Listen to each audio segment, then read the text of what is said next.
Hi, everybody. Hello, everyone. Welcome. I'm Pam Wool. I'm the Director of Family Support at Gender Spectrum. And I'm Diane Ehrensaft, and I am a board member at Gender Spectrum and also your psychologist today. And we are going to go over some tips for grandparents, specifically on preparing for this holiday season. Grandparents play a really specific role in the lives of gender expansive kids. And I think one of the main points that we want to get across today is that there's nothing that's insurmountable about your grandchild's gender that can't be overcome so that you can still have some kind of positive relationship with them, even if you're having a lot of feelings. And I would say the other side of it too is there's nothing like soaring with your grandchildren as you watch them soar and listen to what they're trying to tell you about them. I'm sure people who watching this are in lots of different places, and their grandchild's in a lot of different places in their journey. Some are brand new, some have been at this for years, and some and probably having a lot of different feelings too, right? Like feelings of fear, feelings of worry, feelings of joy, or all of the above at the same time. And it's a really good idea to learn what you can beforehand. There's a lot of good resources out there. The Gender Spectrum website is a great place to start.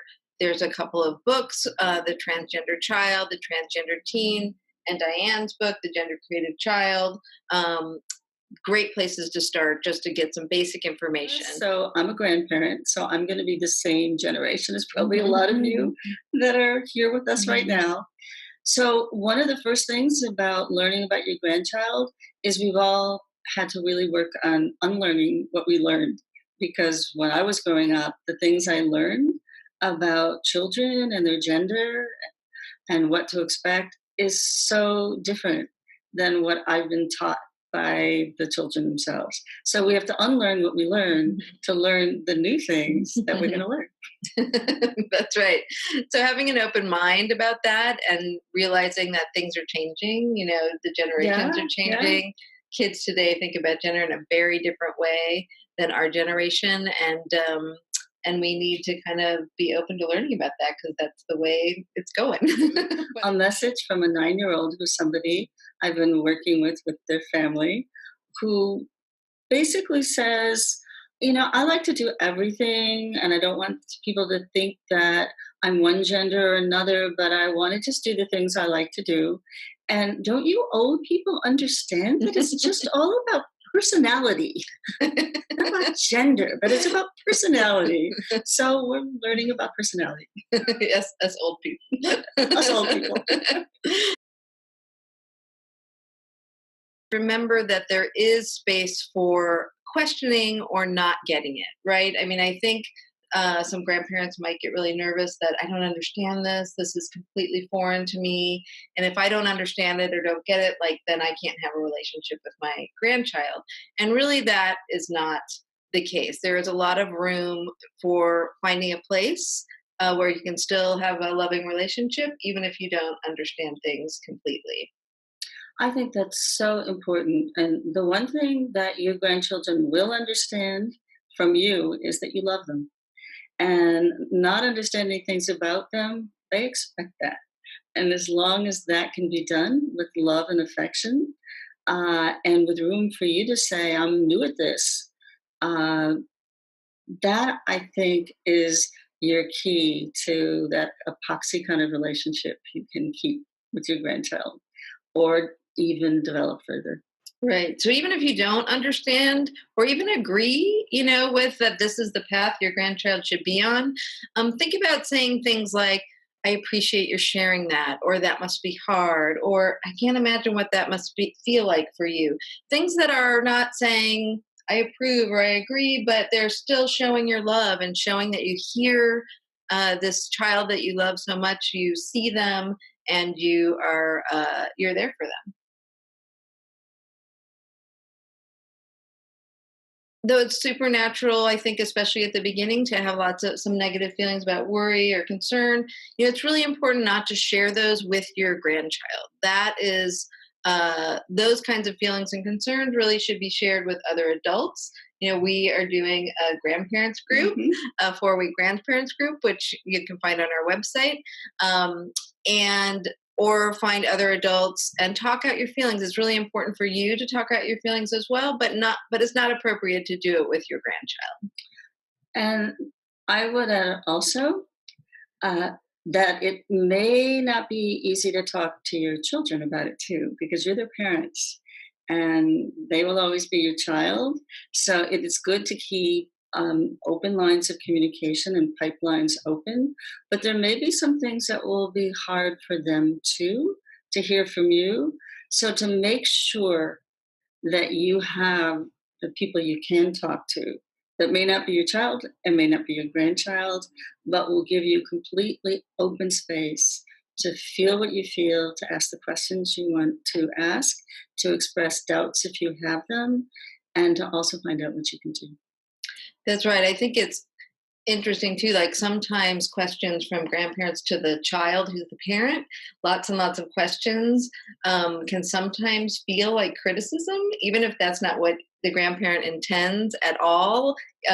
But just so many questions, if there's lots of questions, then the child can feel like, oh, are you not on board, or do you think I'm doing something wrong, all sorts of things. So it can get a little complicated, and so it's nice to have someone else to process that Absolutely. with. Yeah. Absolutely.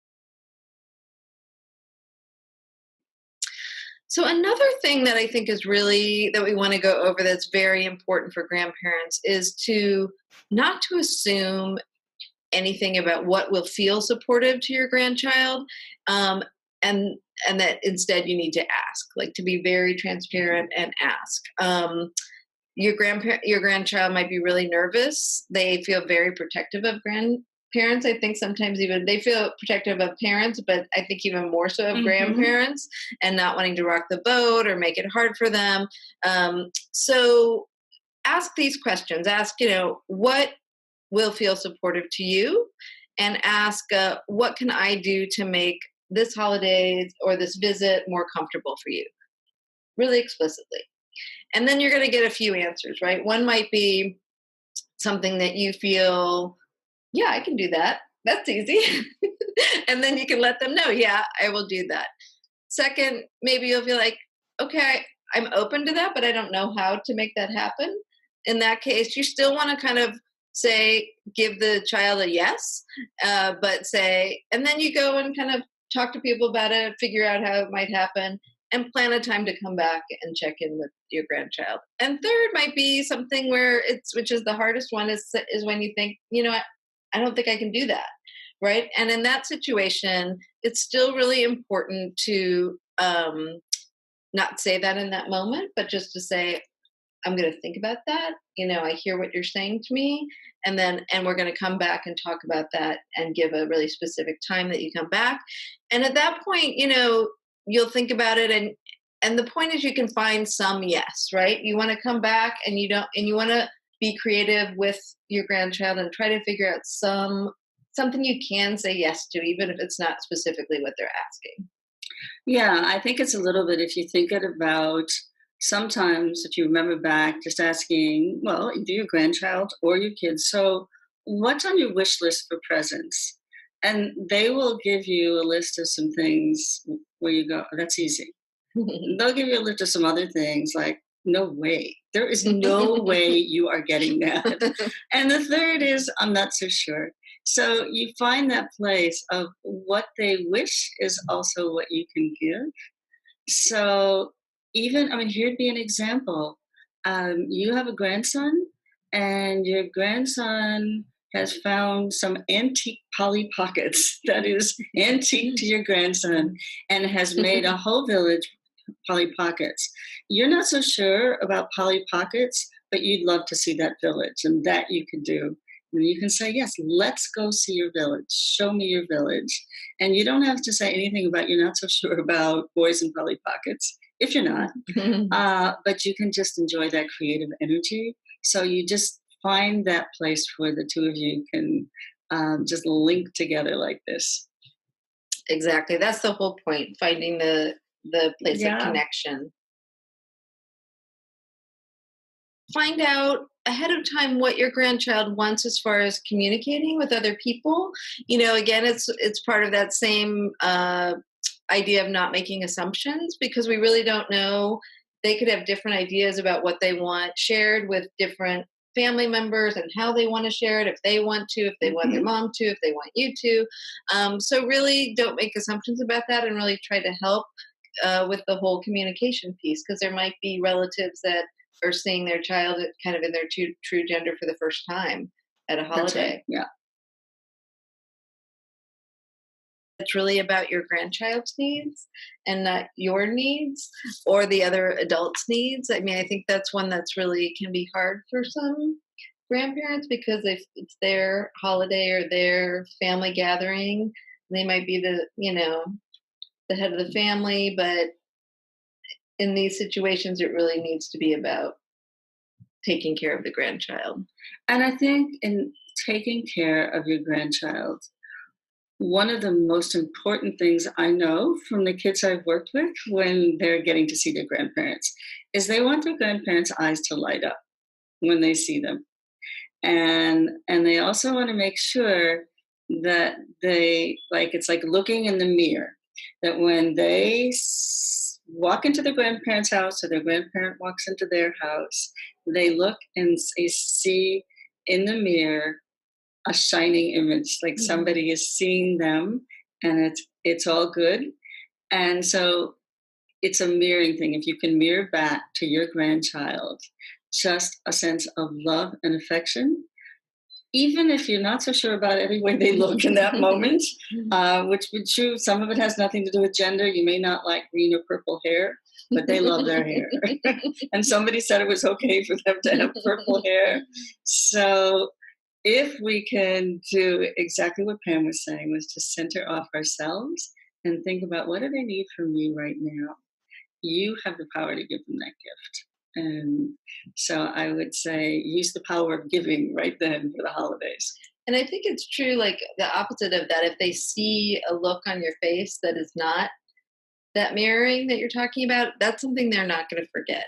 That's something that is going to be Hmm. that can be really hard, like even if it's a nonverbal, just seeing your face. And here'd be an example of that. And this happens not just with grandparents, it Mhm. happens with parents, it happens with Sure. teachers, and it does typically happen when we see somebody we knew to be a little boy and they're little, or even big, do something that seems so out of the ordinary, like wear eye makeup for an older teen, and for a little Mhm. one, let's just say nail polish. And you're being really good about it and Mhm. smiling, but you have a little tiny bit of a Mhm. double take. That double take for them, just a little bit with your eyes, will be like a shout to them. So it just, in some ways, it's just paying attention to what body language you're sending out and just being mindful of it and knowing that there will be a place, what I call behind the firewall, for you to be able to talk about and say, that was like really hard for me, or it Mhm. wasn't, or I had to get used to it. But that you filter it out so it doesn't go this way towards your grandchild. Right. And I think too, sometimes it's hard, when you're having a family gathering, you're worried about other people's feelings, right? It's kind of that same point about who needs to be thought Hmm. of as a priority. Like you're worried about, oh, aunt and uncle so and so might be uncomfortable with this. So, um, but again, I think thinking about, that someone's discomfort isn't doesn't weigh the same as a child's kind of mental health and well-being. It's kind of two different things. So it's okay for an adult to maybe feel a little bit uncomfortable. Hmm.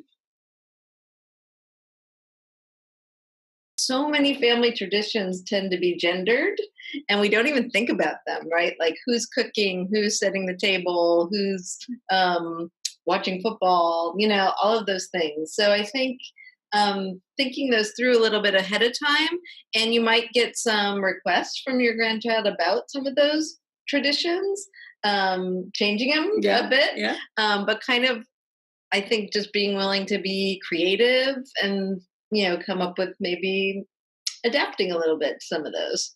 And some of those, if you have traditions that have always been gender bound, and it's just the way it's done in your family, and you have a grandchild who says, you know what? You guys all got it wrong. I'm not who you think I am. You want to make sure that you use that opportunity if is a tradition that maybe it's always a little boy who lights the candles, that you ask your grandchild to light the candles so that they can say, oh, you all heard me, and I get to do the thing that you get to do if you're a boy, because I am one. So those would just be, they sound small, but they're big.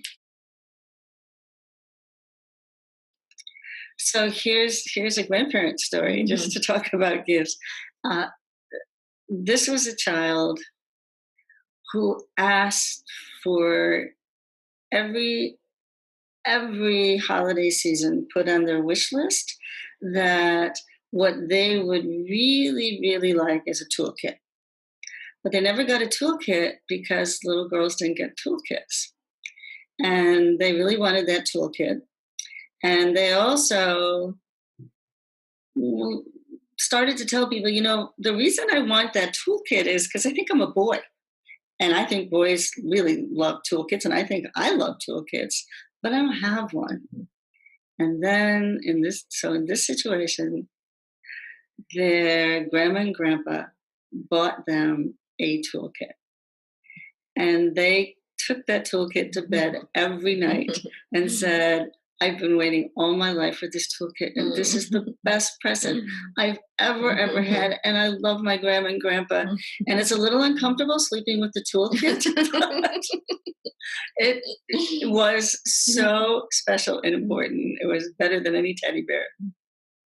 That's right. And I think another tip is if you're not comfortable buying, what's on their wish list for whatever reason, think about giving them an experience. I think sometimes that can be a gift certificate is nice, but a little as well. But an experience like taking them, miniature golfing or to a show or to a sporting event or whatever it is that they love to do, like having like a certificate for an experience with you is not only fun for you, but then it's also can be a wonderful gift for them that doesn't, that may be a good compromise for both of you.